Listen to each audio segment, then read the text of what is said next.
Good evening, boys, girls, men, women, brothers, sisters, siblings, creatures of all ages and variations of such. How are ya? I am so happy to see you folks. Same number of people that are usually in the chat room, which is very cool. I love you guys, you know that. My name is Bill Camarada, and you are watching Bill's Box of Sound, and I'm going to turn off this synthesizer here. All right. Hello, folks. How are you? And if you just came by after watching Mazzy's first weekly stream, which I hope will be the first of many, I want to thank you so much for stopping on by. There's already people just jumping into the chat room, and I know I'm going to miss some people, but I do see Tokyo Record Style. Hello, Brian. I see Lonnie. I see John Fradley. I see I Am One of Us. Scotty Strychnine. Yeah, yes. Jim from the Record Collector News. Hello, Mr. Kaplan. Good to see ya. We got Organized Sound. And let's see, Bababity, Shelly Eisenhart, Dave, the pickup artist, yo, and Zindalawi. Good to see you all. Thank you so much for stopping by. Yes, this is the place where we come every Saturday night to talk about music and stuff for just a short little time. North Carolina Vinyl Picker, good to see you. Hey, I know that a bunch of you got invites today on Facebook to the discussion page for Bill's Box of Sound. I had forgotten that I had started that discussion page a long time ago, and I think that I kind of confused it with a business page that got set up. And now I get this thing on Facebook that says that I've got 191 people who follow me as kind of like a business that aren't friends of mine on Facebook.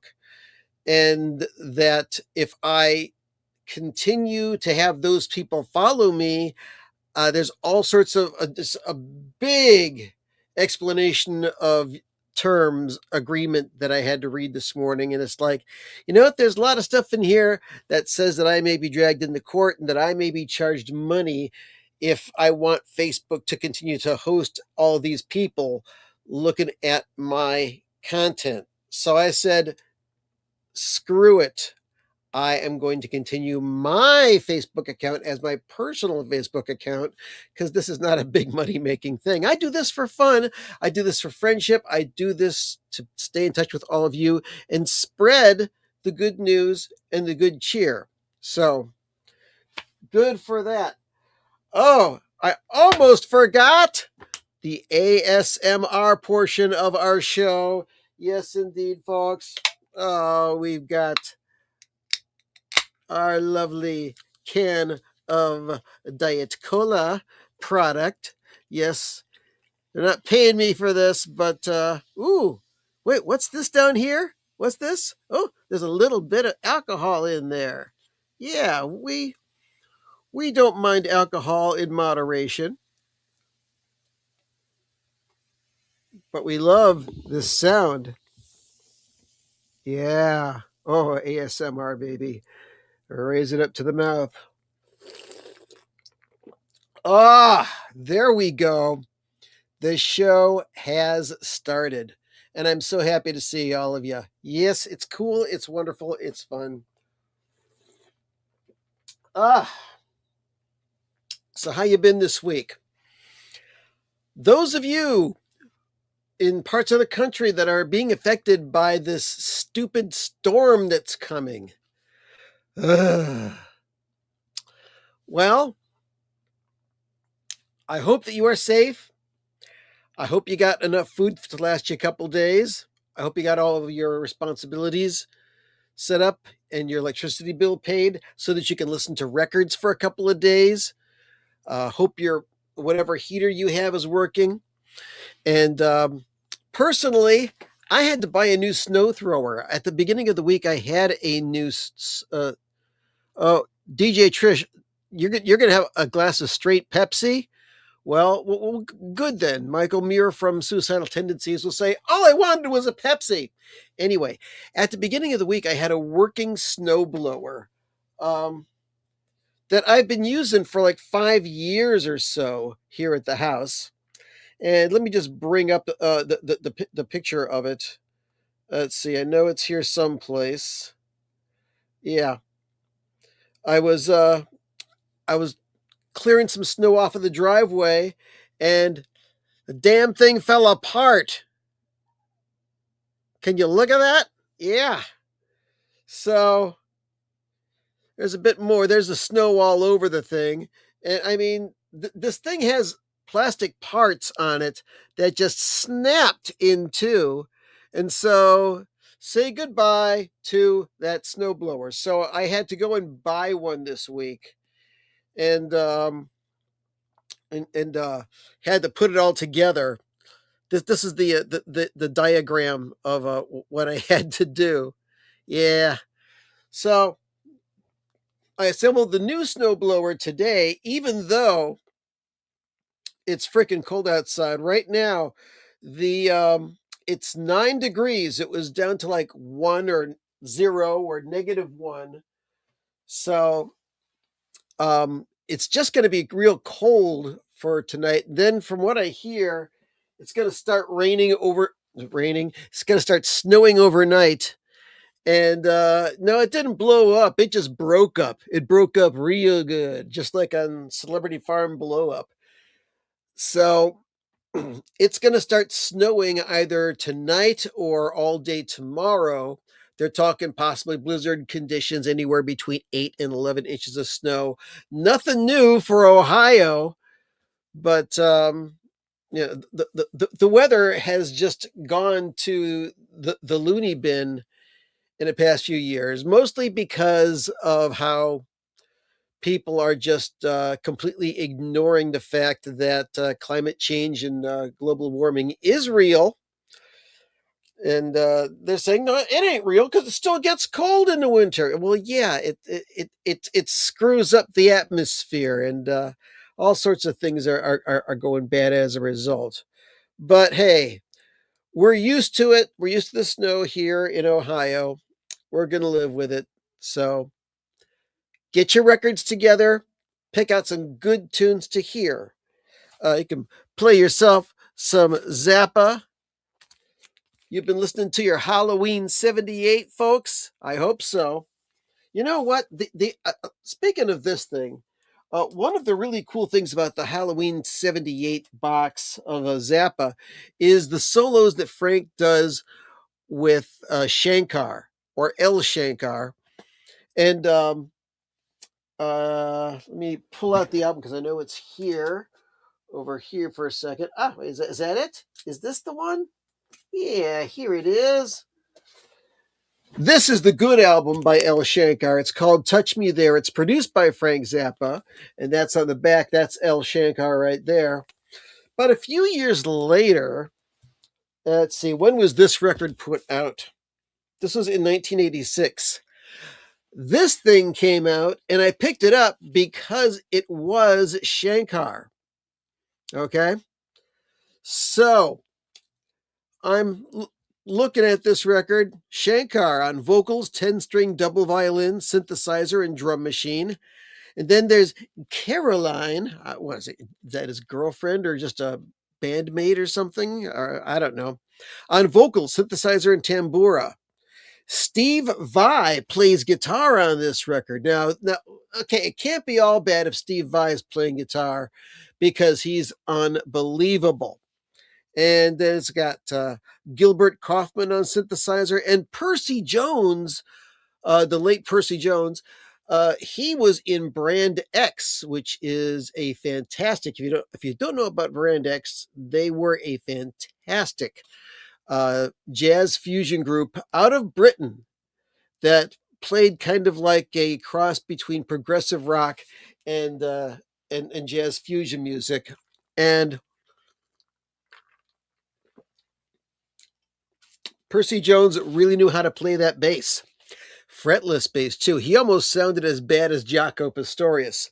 So I get this record and I put it on, and it's these 80s electro synth pop tunes, and they're absolutely terrible. So I saved the record. I put it back into my archives. I almost sold it a couple of times, but then I pulled it out again to listen to it, and I'm thinking, you know what? It's been a long time since I listened to this, and I listened to Shankar just playing beautiful solos with Frank Zappa on the Halloween 78 set. Let's give this another chance. I put the record on, thought I was going to die. Oh my God. This, I'm sorry. There's probably somebody in the world that really thinks this album is wonderful, but between you and me, um, it you got to hold your nose after you put this on. And you know what? This record is so bad. Okay, it's on the ECM label, okay? And usually every single album on the ECM label is put out by and produced by Manfred Eicher, uh, the the man who runs ECM, Editions of Contemporary Music. I'm thinking maybe ECM is his initials backwards. But, I look on this and it says produced by Shankar and Caroline on the label. And poor Manfred. It says executive produced by Manfred Eicher. So this album was so bad that Manfred would not say he produced this album, and it's on his label, ECM. It's got to be bad. This is probably the worst album ever. I mean, I even have the Music Improvisation Company. I've that's kind of cool because it's got Jamie Muir, who was in King Crimson. Um, I've got Dave Holland, Emerald Tears, which is an album of nothing but double bass solos. That's wonderful stuff. I've got what else? Weird albums on ECM. There's plenty of them. There's the Jan Garbarek. It's almost an environmental album because he's got the wind harp that makes noise when the wind blows through it, and then he plays saxophone over it. There's so many great albums on ECM. There's lots of weird albums on ECM, but this is the worst album that ECM has ever put out, bar none. Ugh. So Michael P. Dawson, greetings, sir. You are in the chat room, and I'll have to check out some of the other Shankar albums on ECM. Um, but since you came in here, I want to switch to another topic that I wanted to speak about on this evening's Box of Sound, and that is the passing of the wonderful Ralph Towner. Now, I'm going to show some albums, and then I'm going to make a very, very hard recommendation to you because I am not worthy to do a eulogy for a Ralph Towner, but I do have a bunch of records with him on it. And friend of the Box of Sound and great friend of mine, friend for most of my life, Kevin S. Hart. He what is a big Ralph Towner fan. I'm sure that hit him very, very hard. I remember back when I used to have my grandson Roman on this show every week, and we were talking about superheroes. And Roman said, "What's your favorite superhero?" And I posed that question to Kevin, and he says, "Oh, my favorite my favorite superhero is Ralph Towner because he was." I'm going to show you a bunch of albums here. We've got the Paul Winter Consort, which he was part of. This is a live album called Road. And one of Ralph's most popular compositions, even though he did numerous great things, was the composition Icarus. And this is the album, the studio album by Paul Winter in the Winter Consort. This album has my favorite version of the tune Icarus on it. And then he went on to be with the group Oregon. And I've got several albums. I've got Moon in Mind. I've got Winter Light. Oregon in Concert. And Oregon in Performance. Now, this is one of their Elektra albums. And here is the core band. You got, let's see, Colin Walcott. There's Ralph Towner. There's, I'm sorry, Paul McCandless and Glenn Moore there. I got them all mixed up. But anyway, yeah. Great guys. Just beautiful chill out music with lots of great ideas going on. After they were on Elektra, they went to the ECM label. Speaking of ECM, they had a couple albums out. As time went on, Colin Walcott passed away. They replaced him, and then the band slowly dissolved. And Ralph Towner has some fantastic albums on ECM. This is the first Solstice album with Jan Garbarek and Eberhard Weber and John Christensen. Or I'm sorry, well, this it says here John Christensen. I thought it was Christ, uh, Jan Christensen. Anyway, we've got another album by them, Sons and Shadows. And there's Ralph on the back. We've got Batik, an album that he did with Eddie Gomez and Jack DeJohnette. That's also on ECM. And Ralph's, I believe that this was Ralph's last recorded appearance at First Light. This came out in 2024, even though it was recorded in 2023. So now that was very quick. That touched on just a couple of quick things. I love to give recommendations on this channel, and I hope that you do take these notes, write them down in a text edit or a notepad, or even just take a post-it note and just write this stuff down. Every Friday, Michael P. Dawson does his Vinyl Friday program, and he devoted the majority of it to kind of like a review of Ralph Towner's career. And I could not do it any better than you, Michael. It was a treat to watch your video, your Vinyl Friday, your most recent one about Ralph Towner. And you had some needle drops in there. Just a big loss to the musical community. And I think you did a really good job of paying tribute to him. So after we're done with the live stream tonight, please go and watch that, or just make a note right now to watch it tomorrow or just anytime soon. Top notch job. So, what else is going on in this world? Well, did you hear about yet another Rush box set? I'm not a huge Rush fan. I love the band. I listened to them for a long time.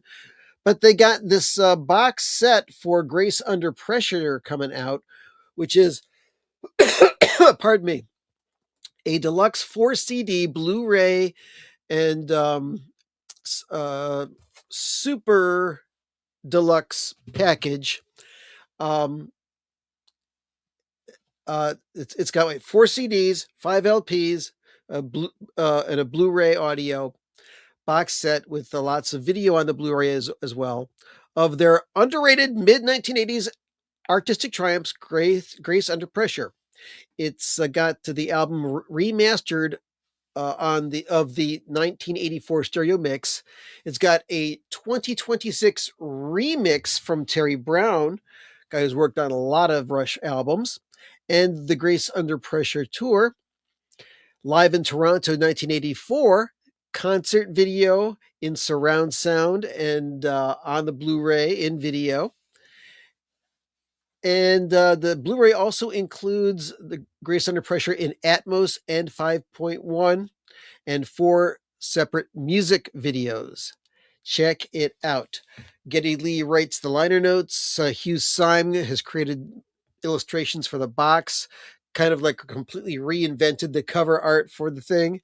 It's going to be released on March 13th, so get your stuff in now for those. What else?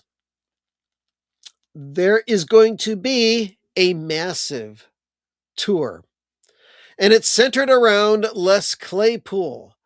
It's going to be called, I believe it's Claypool Gold. Is that the name of it? Yeah, Claypool Gold 26.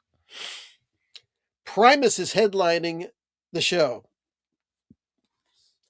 But also appearing is the Claypool Lennon Delirium, which is coming out with a new album this year. And Colonel Les Claypool's Fearless Flying Frog Brigade, they're going to be on the tour as well. They're hitting the road this summer. It's a full evening tour that brings together all those 3 bands. There's going to be different sets and different people playing on on the whole time, but basically it's going to be a lot of work for Les Claypool, but I'm sure it's going to be a lot of fun.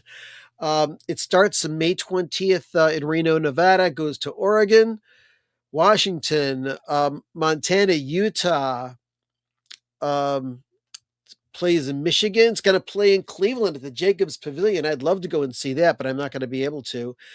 Chicago, Tennessee, Columbus, Ohio, Portland, Maine, Boston, Massachusetts, Saratoga Springs, New York, New Jersey, Maryland, North Carolina, South Carolina, Florida, Georgia, Arkansas, Texas, 2 dates, Colorado, 2 dates, Phoenix, Arizona, San Diego, Long Beach, and winding up on the 4th of July at Napa, California.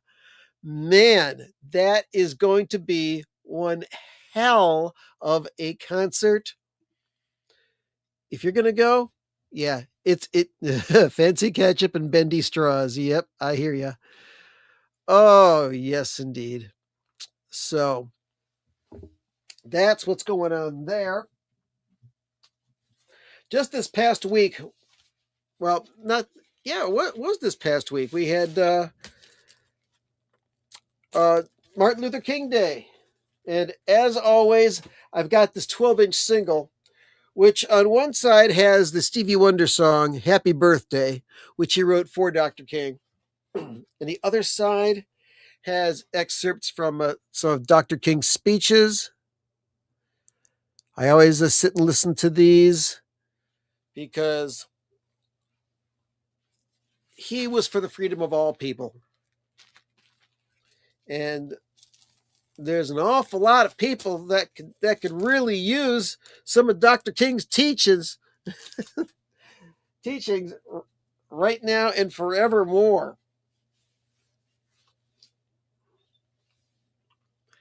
Just I'm still real shook up over what happened in Minneapolis today and a few weeks ago.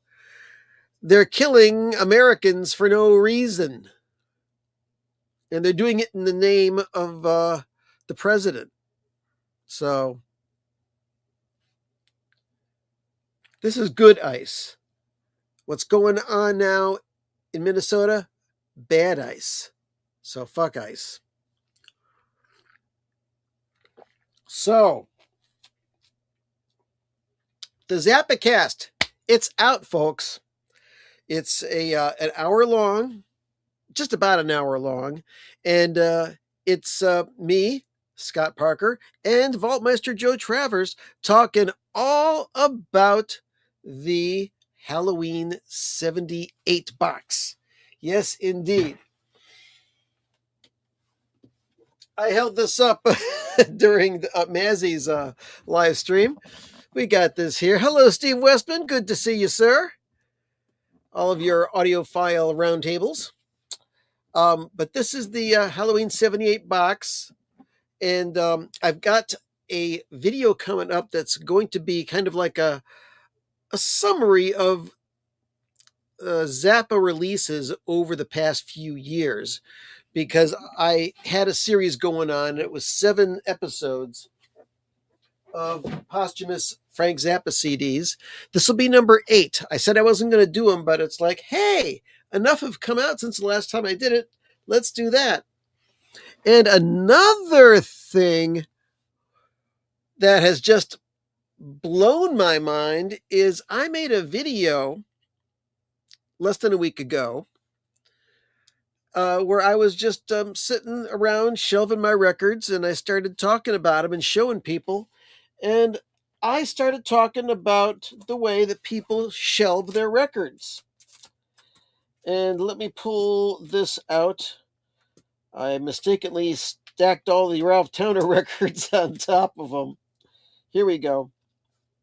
So, a lot of people do this. A lot of people who are audiophiles do this. Okay, there's lots of people that put their records in plastic sleeves. This I've had in here for a long time. I use sleeves that are a lot more transparent. Here, I'll pull one out. This is one of the sleeves that I usually use. You can actually see through that. This, not so much. But I made this video about people who take their records and put them on the outside of the sleeve like that. Now, if you do this and it works out for you, God bless you. You're allowed to do that. There's nothing that's going to stop you from doing that. But I found out, and if you've seen the video already, like a lot of people already have, what happens when you do this is that it takes the amount of space that the record takes up and expands it a little bit. How does it do that? Well, record sleeves are not just a paper jacket or a folder. It is a carefully engineered, very thin box that allows you to take your record and stick it inside. You might need to press on here a little bit to open it up. Oh yeah, it fits in there perfectly. But a lot of people watch this video and in the comments they were saying, well, that causes ring wear. You want to know what causes ring wear? Do you really want to know what causes ring wear?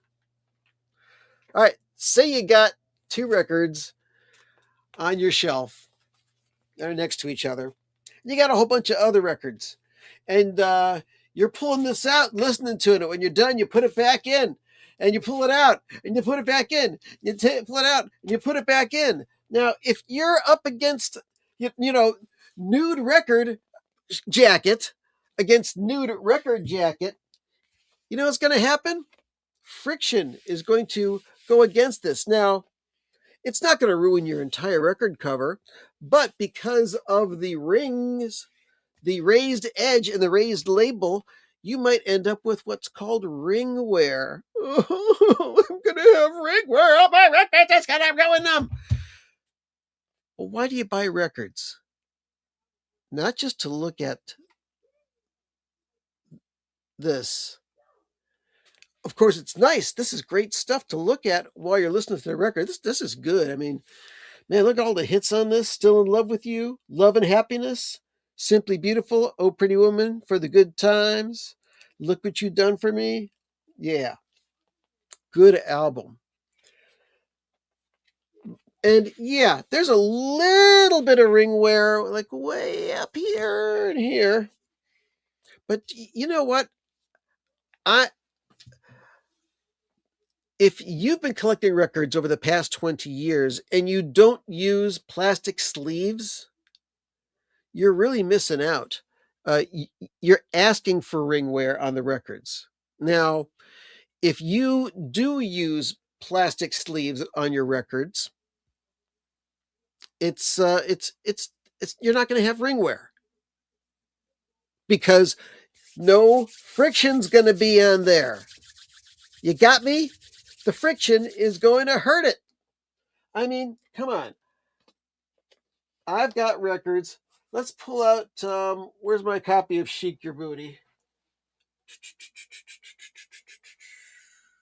There it is. Okay, here's my original first pressing promo copy of Chic Your Booty. Let's take the plastic off of this. Now, I think that I started putting plastic sleeves on records around 2000, 2002. And I had a couple thousand records back then as well. Now, you take a look at this. If you take a really good hard look at it in the light, you may be able to see a little bit of a shadow of the record on there. But this record's been played an awful lot since 1978. And the jacket ain't ruined. any records that I have in my collection that have been partially destroyed, that is, jackets partially destroyed by ring wear and friction and stuff like that. Most of the records that are in that bad of a condition are ones that I bought used. So let's see here. Dan B, the wingnut, says vinyl files are OCD. You're courting fate, rolling them up, Bill. Yeah, good. That's fun. I like doing that. I like shaking it up once in a while. I mean, if if it's working for you, hey, I'm fine with that.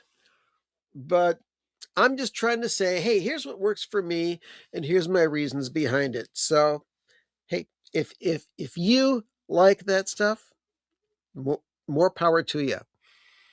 And what else is I going to say about that? Well, there's other stuff. I'm going to make another video.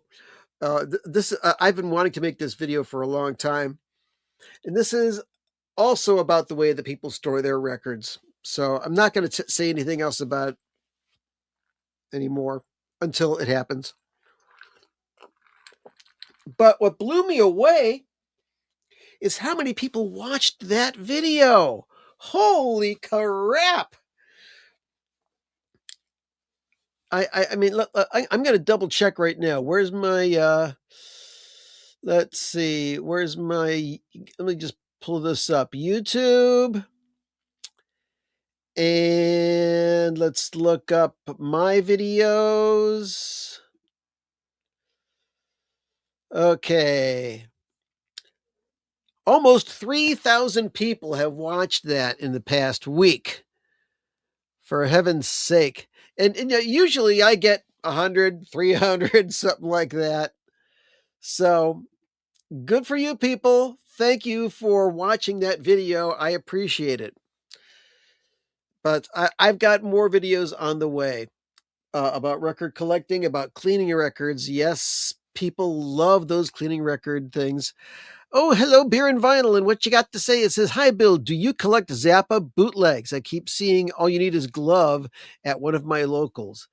I don't necessarily collect bootleg records. I don't buy them for the most part because they're expensive. The sound quality is horrible. And it's something that Frank himself really frowned upon. But I do have some Frank Zappa bootlegs. Now, I do have a very large collection of downloaded bootlegs that are burned to CD. And I have an entire shelf of them. And when I say shelf, I don't mean just one little stretch of CDs. I'm talking about CDs here, here, here, and here.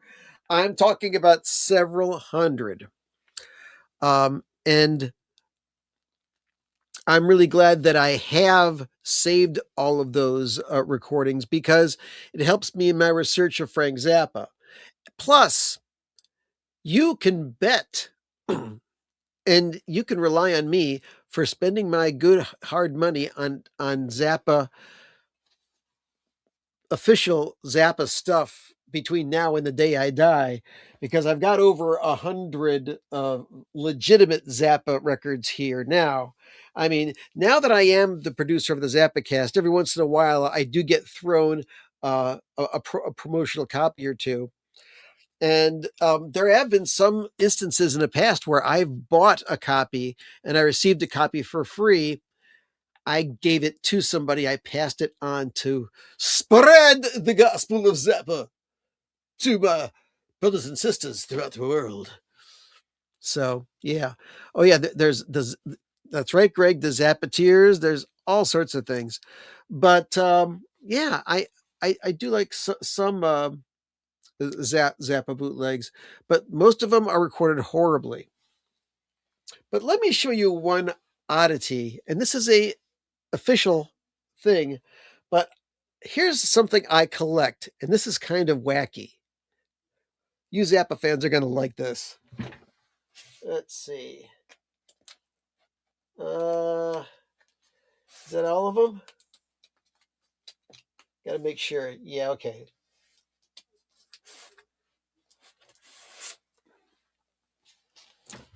All right. There was a record that came out a long time ago called Zapped.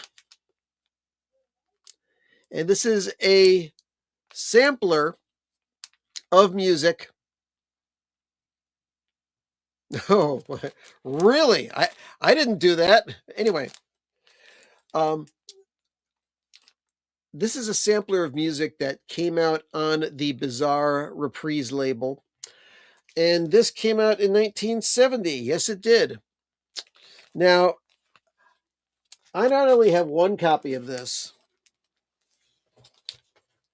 I got a second copy because they have a different label on here.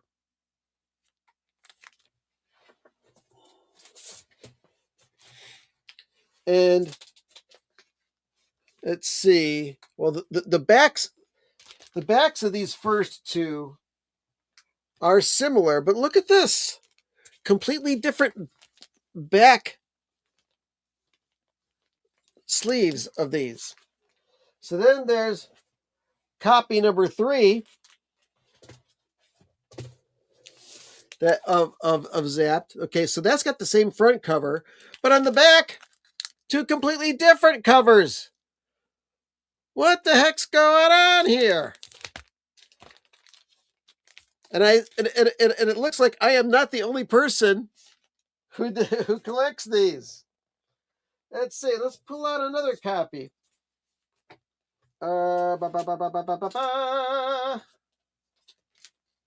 Okay. This copy, same front cover, back cover is the same. Whoa, whoa, whoa! There we go.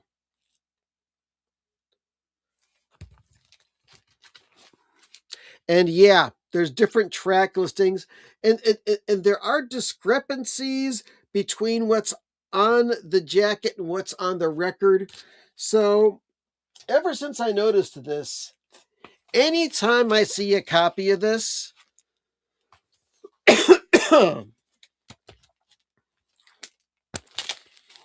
if it's not priced too extravagantly, I am buying it. Yep, the different track listings on that. I may do a video about that sometime. Or hey, Michael, maybe you'll do a one of those. Let's see. Let's see. Hope the weather behaves up there. Hunkered down here in Columbus. You might be starting to get some snow down there because the snow's coming up from the south. I'm up here in Cleveland. Ugh. But so yeah, the Zappacast is out, and there seems to be a announcement on the horizon of a new Zappa release.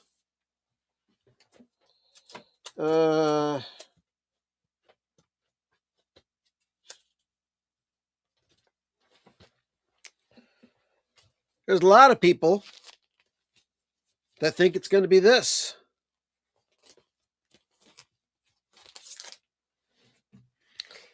And there's some people that are saying, nah, it's going to be this.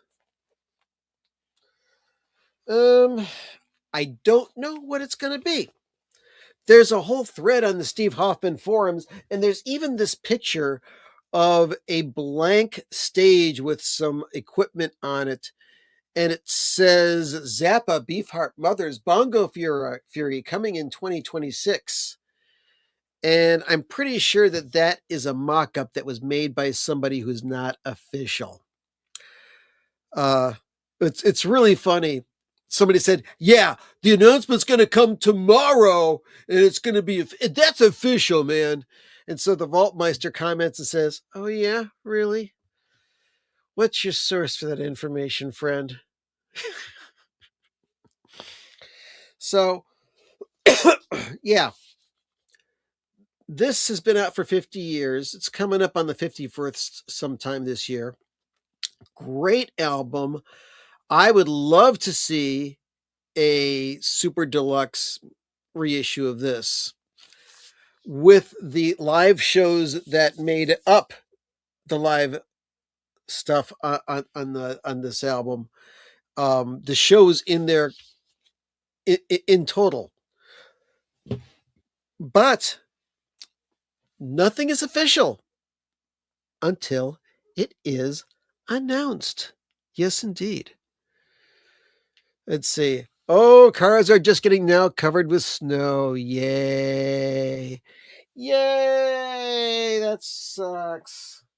Let's see. What time are we supposed to be getting some uh snow here in Cleveburg? Let's take a look. Let's see. See, it's 9 degrees, feels like 4.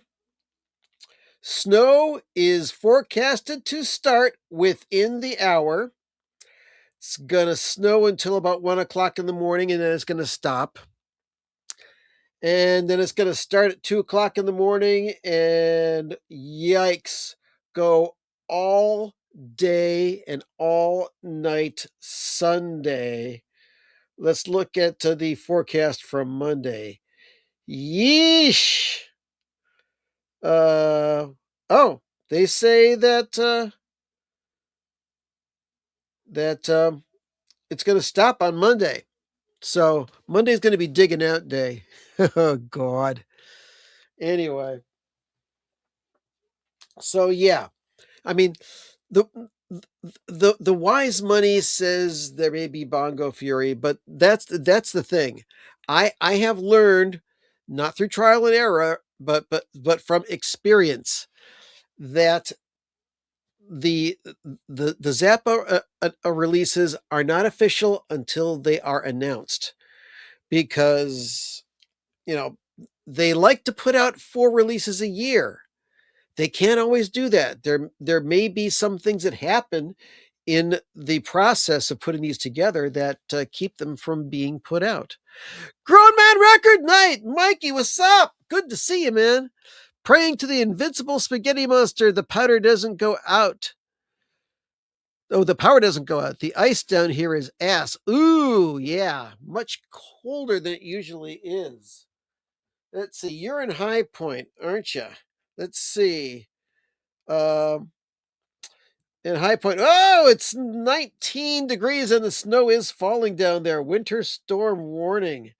Oh, you're about to get snow in 16 minutes, Mikey. Man.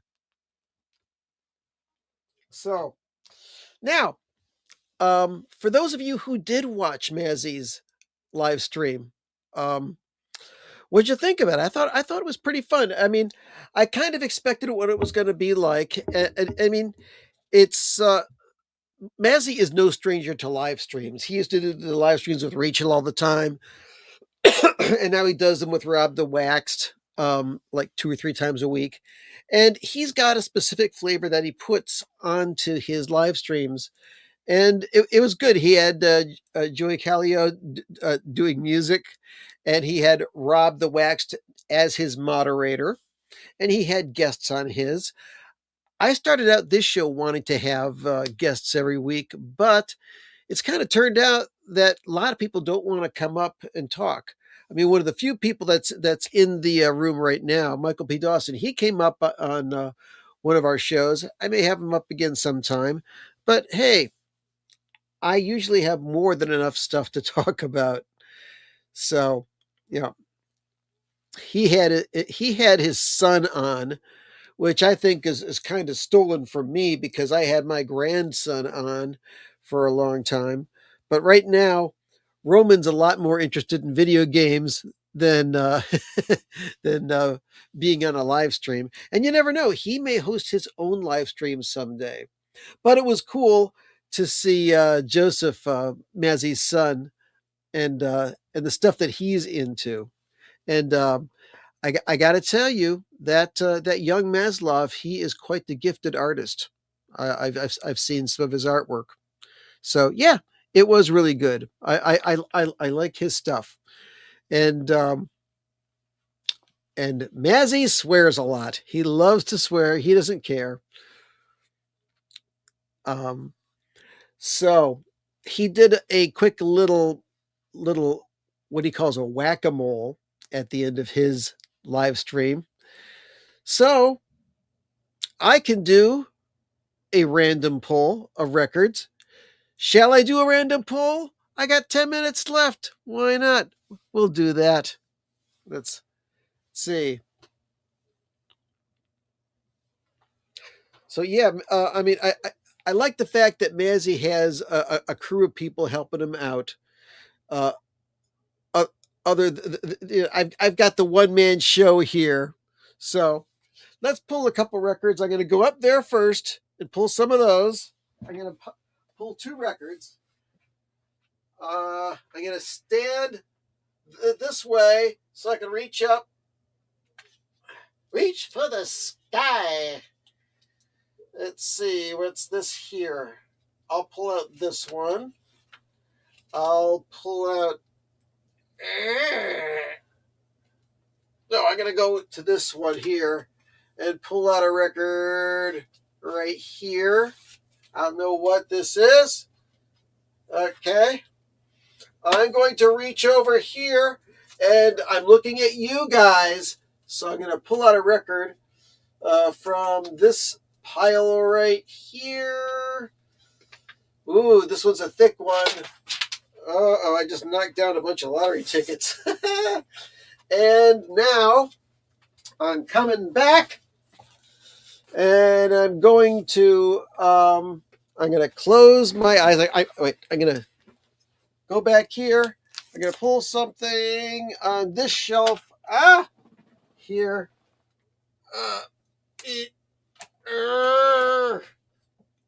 There's objects on this shelf. What's this? All right, I'll pull that out and bring it here. Oh, I pulled out two records. That's okay. That's okay. All right, so let's see what I've got here. Let's see. It used to be the only place you could find Big Leg Emma, and why don't you do me right on an album? Yes. FZ record called Transparency. Oh, yeah. I know what you're talking about for Transparency. Let me pull that out. There was a whole series of albums from Verve artists and Polygram artists that came out in the UK, and they all had this thing here, which was an enlargement of a slide. And this particular one was Frank Zappa. Now, this has a censored version of Let's Make the Water Turn Black on it. And it's got excerpt from Lumpy Gravy. This is an interesting little compilation, unauthorized, but yeah, cool. Yeah, I got that. I got that back in my days when I was a young Zappa collector. All right, first record we got here is introducing Kenny Burrell. This, I believe, is a tone poet. Yeah, it is. This is a tone poet. This came out in 1956. So it was recorded at the Van Gelder House in Hackensack. Oh, you hear that? Oh, that sound. It's wonderful. These are pictures of the session with Kenny Burrell. Got Paul Chambers on bass, Kenny Clark and Tommy Flanagan, Candido on congas, and there's Tommy Flanagan on piano again. So yeah, Kenny Burrell on guitar, Tommy Flanagan on piano, Paul Chambers bass, Kenny Clark drums, Candido conga drums. So I believe that this was the first album featuring Kenny Burrell. And This is a burn-in session. A lot of people don't like jazz guitar, mostly because they've heard way too many Grant Green records. Now, Grant Green's great as well, but I can get tired of Grant Green. Kenny Burrell, on the other hand, I think that he's got a lot more versatility in his sound. And there's even a track on here. It's called Rhythmorama, which is a drum solo between Kenny Clark and Candido. It's drums and congas. Very cool record. So yeah, you are right. I Am One of Us. It is a great Kenny Burrell record. Next one. Oh, we've got an unusual one. Yep. On JCOA Records. What does JCOA stand for? The Jazz Composers Orchestra with Leroy Jenkins. And it's got Roger Blank, Joseph Bowie. Let's wait a second. Anthony Braxton on contrabass clarinet.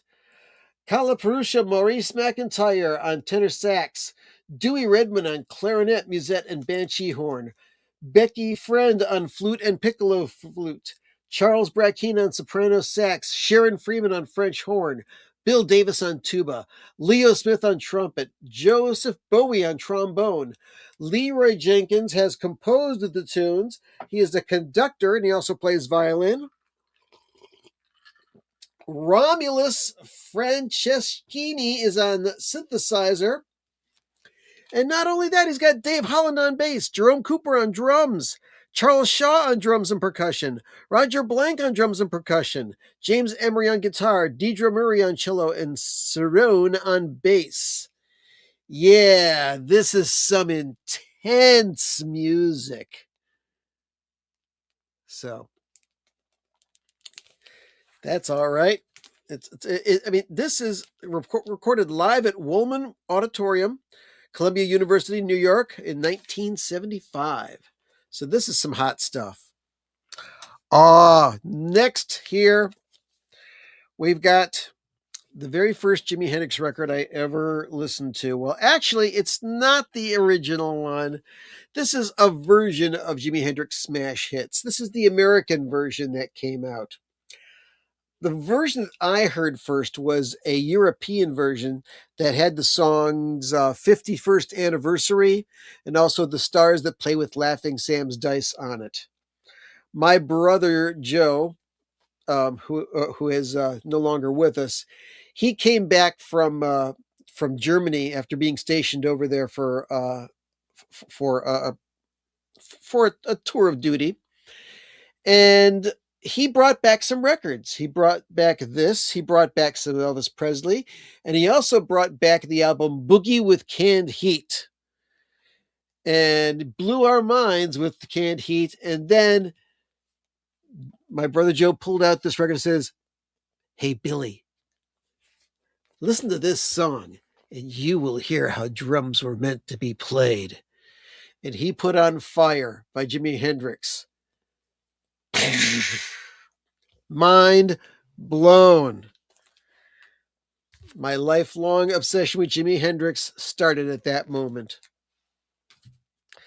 All right, we've got, is this a 12-inch single? Yeah, it sure is. It's a 12-inch single of Send Me an Angel by the group Real Life. This is from 1980 something.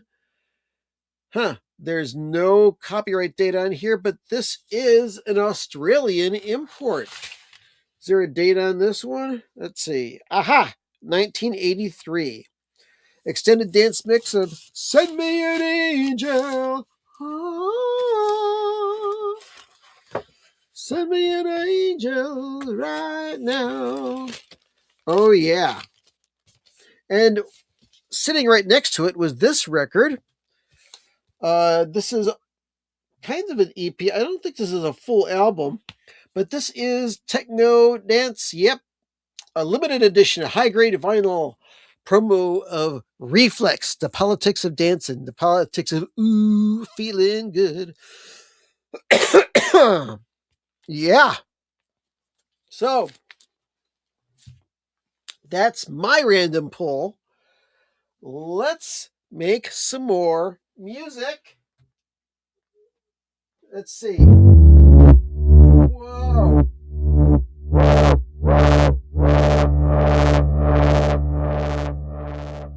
right, I'm going to let that go for a while. Listen, my friends, I want to thank you so much for stopping by.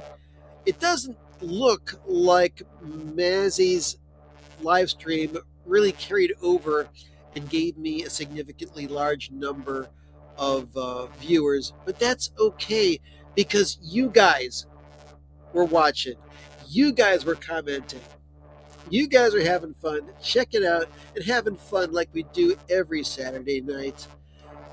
I, I will. I'm pretty sure that I will see you next week on the 31st day of January. So until then, I had a great time. I hope you did too. Stay tuned for your local news, except on the West Coast.